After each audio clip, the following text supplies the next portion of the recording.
साथियों, YouTube study में आपका स्वागत है। दोस्तों, यह वीडियो इतिहास के वैदिक काल के महत्वपूर्ण प्रश्नों पर केंद्रित रहेगी। अक्सर देखा जाता है कि वैदिक काल से संबंधित प्रश्न परीक्षा में छूट जाते हैं, इसलिए मैं आज वैदिक काल से संबंधित 50 महत्वपूर्ण प्रश्नों को लाया हूं। तो दोस्तों, वीडियो को अंत तक जरूर देखें। बिना देर किए आइए प्रश्नों को देखते हैं। दोस्तों, हमारा पहला प्रश्न है, वेद शब्द का अर्थ होता है। हम ऑप्शन देख लेते हैं, धन से, जन से, प्रार्थना से, ज्ञान से। दोस्तों, अगर इसकी राइट आंसर की बात करें तो इसका राइट आंसर हो जाएगा ऑप्शन नंबर डी, ज्ञान से। वेद शब्द का अर्थ होता है ज्ञान से। दोस्तों, अगले क्वेश्चन की तरफ बढ़ते हैं और अगला क्वेश्चन हमारा है, सिंधु सभ्यता के बाद किस सभ्यता का विकास हुआ। ऑप्शन है वैदिक सभ्यता, मेसोपोटामिया की सभ्यता, चीन सभ्यता, इनमें से कोई नहीं। तो दोस्तों, अगर इसकी राइट आंसर की बात करें तो इसका राइट आंसर हो जाएगा हमारा ऑप्शन नंबर ए, वैदिक सभ्यता। अगले क्वेश्चन की तरफ बढ़ते हैं। दोस्तों, अगला क्वेश्चन हमारा है कि वैदिक काल को, ऑप्शन अगला है, वैदिक काल को कितने भागों में बांटा गया है। दोस्तों, वैदिक काल को 2 भागों में बांटा गया है। तो इसका राइट आंसर हो जाएगा ऑप्शन नंबर ए, वैदिक काल को 2 भागों में बांटा गया है। पहला है पूर्व वैदिक काल, दूसरा है उत्तर वैदिक काल। तो दोस्तों, अगले क्वेश्चन की तरफ बढ़ते हैं। अगला क्वेश्चन हमारा है, किस वैदिक काल में लोहे का उल्लेख मिलता है। ऑप्शन है पूर्व वैदिक काल, उत्तर वैदिक काल, दोनों में, इनमें से कोई नहीं।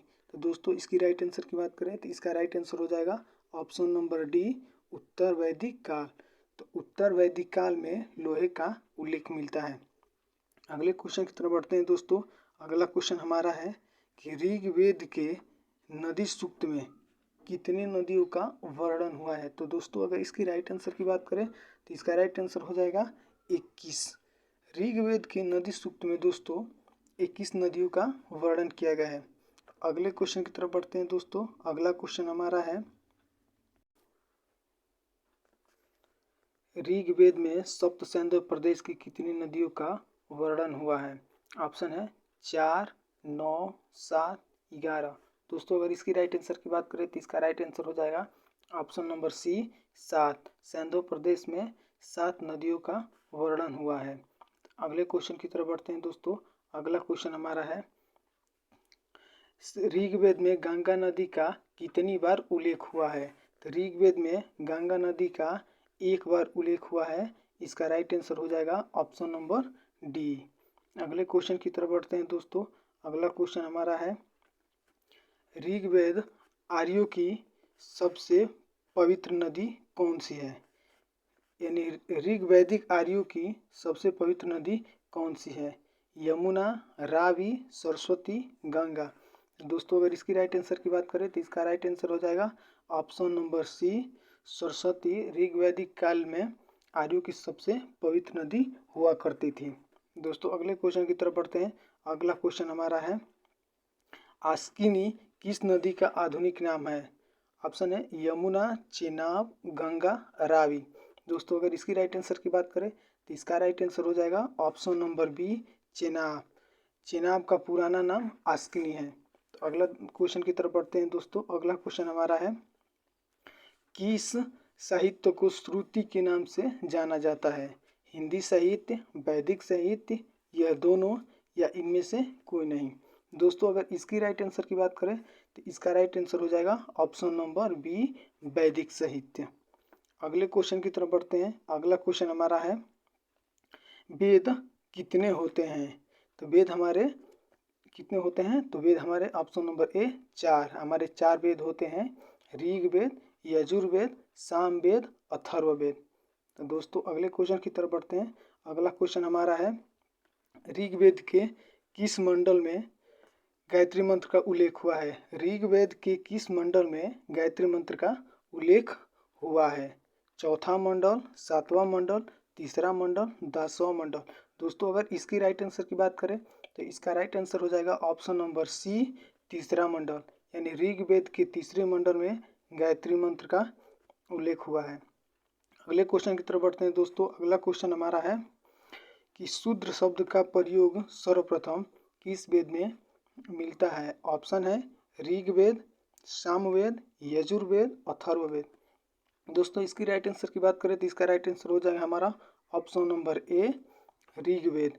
ऋग्वेद में ही शूद्र शब्द का सबसे पहले प्रयोग मिलता है। अगले क्वेश्चन की तरफ बढ़ते हैं दोस्तों। अगला क्वेश्चन है, किस वेद में कर्मकांड वर्णित है? तो किस वेद में कर्मकांड वर्णित है? ऑप्शन है ऋग्वेद, यजुर्वेद, सामवेद, अथर्ववेद। दोस्तों अगर इसकी राइट आंसर की बात करें तो राइट आंसर हो जाएगा हमारा option number B, Yajurveda. Yajurveda में ही कर्मकांड का उल्लेख मिलता है हमें। अगले क्वेश्चन की तरफ बढ़ते हैं दोस्तों। अगला क्वेश्चन हमारा है कि किस वेद में गद्य एवं पद्य का उल्लेख मिलता है?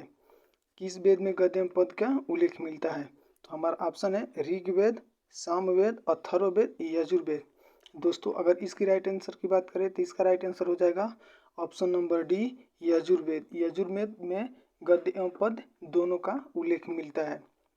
अगले क्वेश्चन की तरफ बढ़ते हैं दोस्तों। अगला क्वेश्चन हमारा है कि दशराज का युद्ध का उल्लेख कहाँ मिलता है?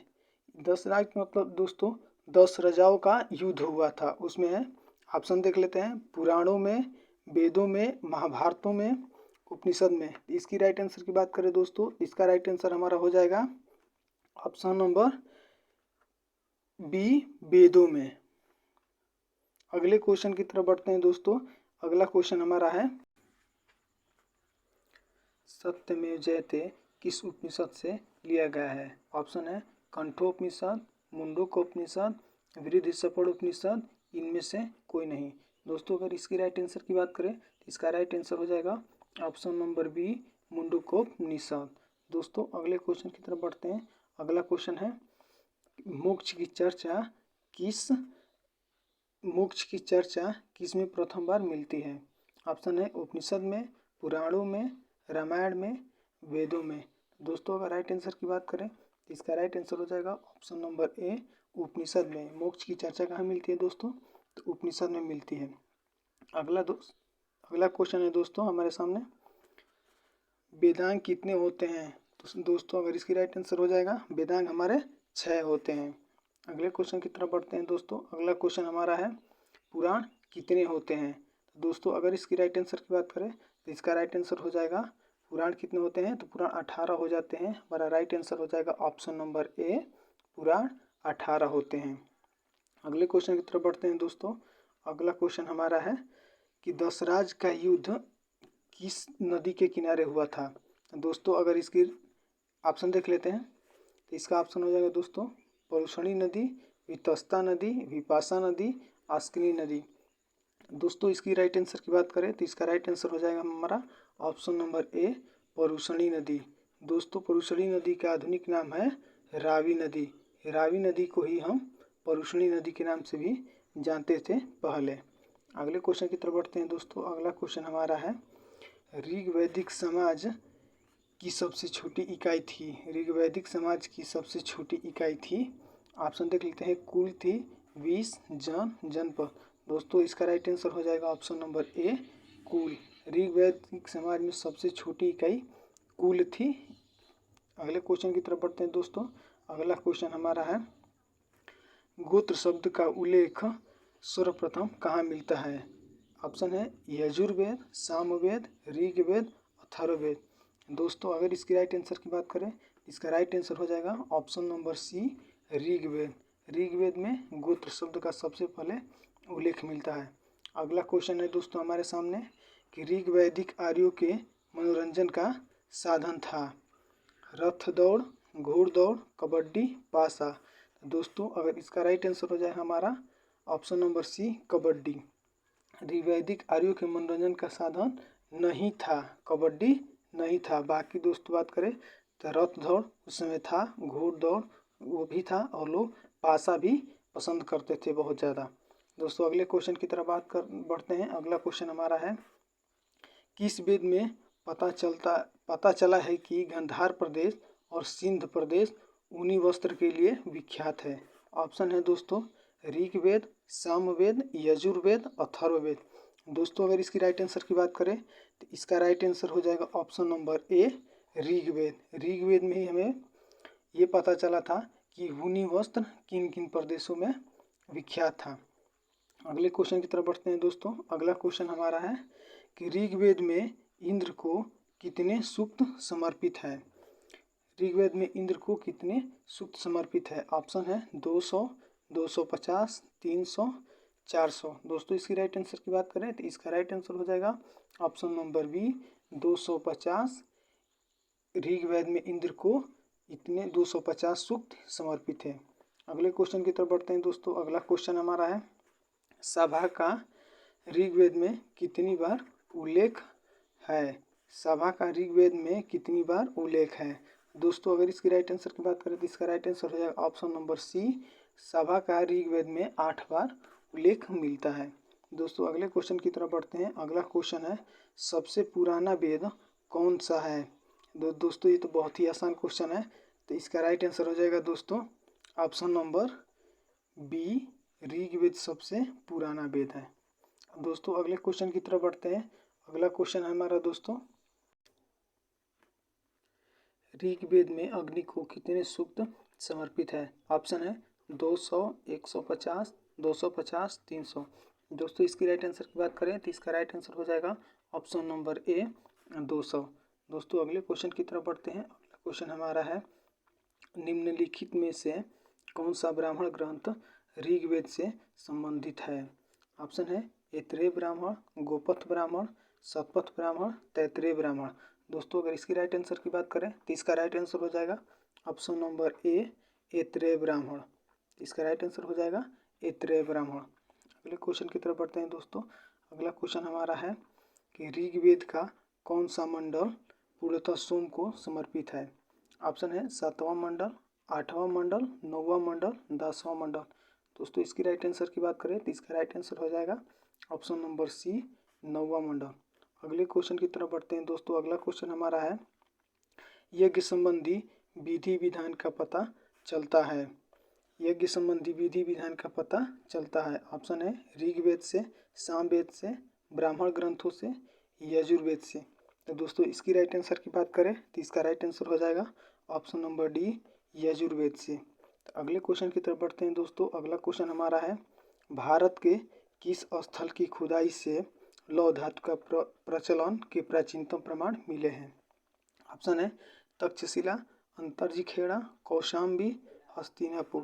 तो दोस्तों इसकी राइट आंसर की बात करें तो इसका राइट आंसर हो जाएगा option number B Atranji Kheda.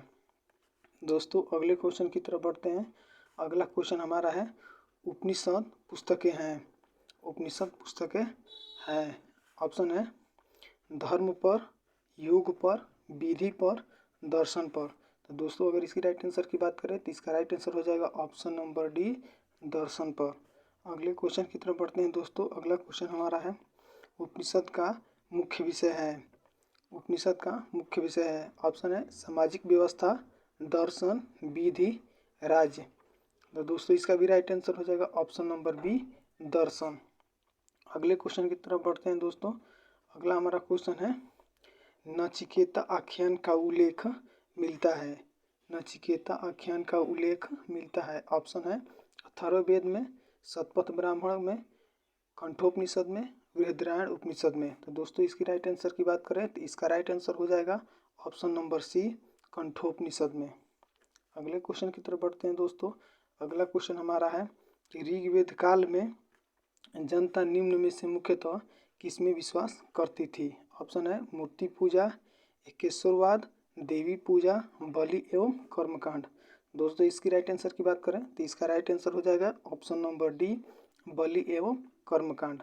अगले क्वेश्चन की तरफ बढ़ते हैं दोस्तों। अगला क्वेश्चन हमारा है प्राचीन काल में आर्यों की जीविकोपार्जन का मुख्य साधन था। ऑप्शन है कृषि, शिकार, शिल्पकर, व्यापार। दोस्तों अगर इसकी राइट आंसर की बात करें तो इसका राइट आंसर हो जाएगा हमारा ऑप्शन नंबर ए कृषि। कृषि क्या था कि प्राचीन काल में आर्यों का जीविकोपार्जन का मुख्य साधन था। दोस्तों अगले क्वेश्चन की तरफ बढ़ते हैं। अगला क्वेश्चन हमारा है वैदिक युग में प्रचलित लोकप्रिय शासन प्रणाली थी। ऑप्शन है निरंकुश, प्रजातंत्र, गणतंत्र, वंश परंपरागत राजतंत्र। तो दोस्तों इसकी राइट आंसर की बात करें तो इसका राइट आंसर हो जाएगा ऑप्शन नंबर डी वंश परंपरागत राजतंत्र। तो वैदिक युग में प्रचलित लोकप्रिय शासन प्रणाली हमारा वंश परंपरागत राजतंत्र था। अगले क्वेश्चन की तरफ बढ़ते हैं दोस्तों। 800 से 600 ईसा पूर्व का काल किस युग से जुड़ा है? ऑप्शन है ब्राह्मण युग, सूत्र युग, रामायण युग, महाभारत युग। दोस्तों इसके राइट आंसर की बात करें तो इसका राइट आंसर हो जाएगा ऑप्शन नंबर ए, ब्राह्मण युग। दोस्तों अगले क्वेश्चन की तरफ बढ़ते हैं। दोस्तों अगला क्वेश्चन हमारा है, गायत्री मंत्र की रचना किसने की? ऑप्शन है वशिष्ठ, विश्वामित्र, इंद्र, परीक्षित। दोस्तों इसकी राइट आंसर की बात करें दोस्तों इसका राइट आंसर हो जाएगा option number B, Vishwamitra. Gayatri Mantra की रचना विश्वामित्र ने की है।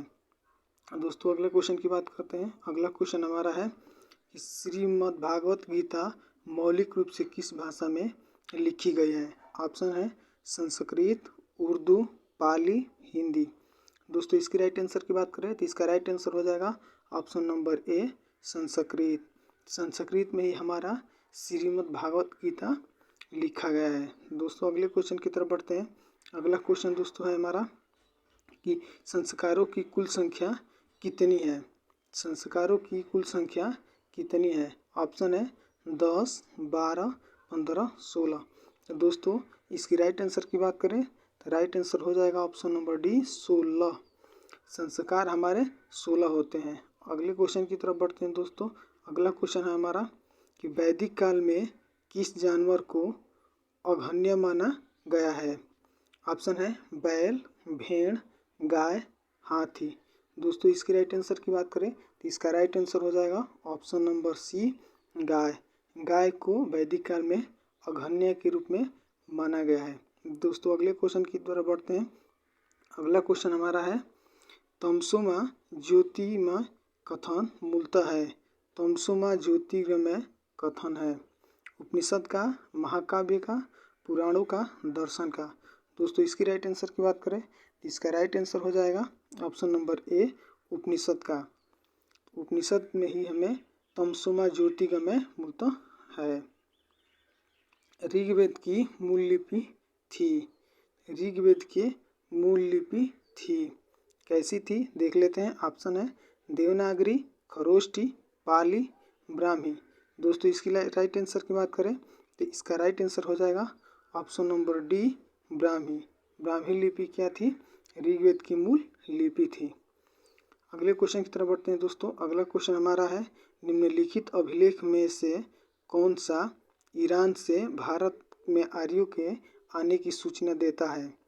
ऑप्शन है मानसेहरा, शाहबाजगढ़ी, बोगजकोई, जूनागढ़।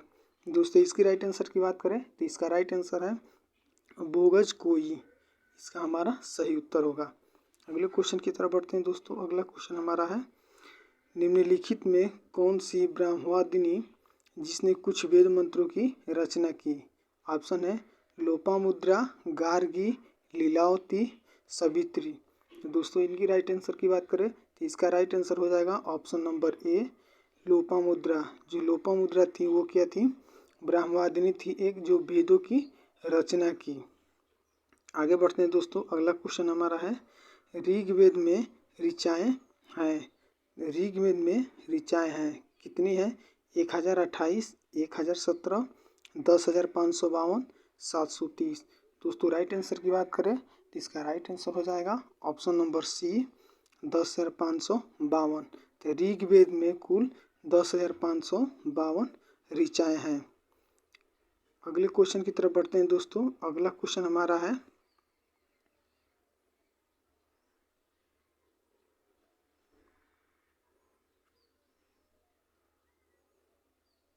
निम्नलिखित वैदिक देवताओं में किसे उनका पुरोहित माना जाता है? ऑप्शन है अग्नि, बृहस्पति, विष्णु, इंद्र। दोस्तों इसकी राइट आंसर की बात करें इसका राइट आंसर हमारा हो जाएगा ऑप्शन नंबर बी, बृहस्पति। वैदिक देवताओं में बृहस्पति को पुरोहित माना गया है। दोस्तों ये अंतिम प्रश्न था। दोस्तों मुझे उम्मीद है कि आपको ये वीडियो अच्छी लगी होगी। दोस्तों वीडियो को लाइक करें, शेयर करें और हाँ कमेंट बॉक्स में ये ज़रूर कमेंट करें कि आपको किस टॉपिक पे और वीडियो चाहिए। और दोस्तों सब्सक्राइब कर हमें सपोर्ट करें। जय हिंद दोस्तों।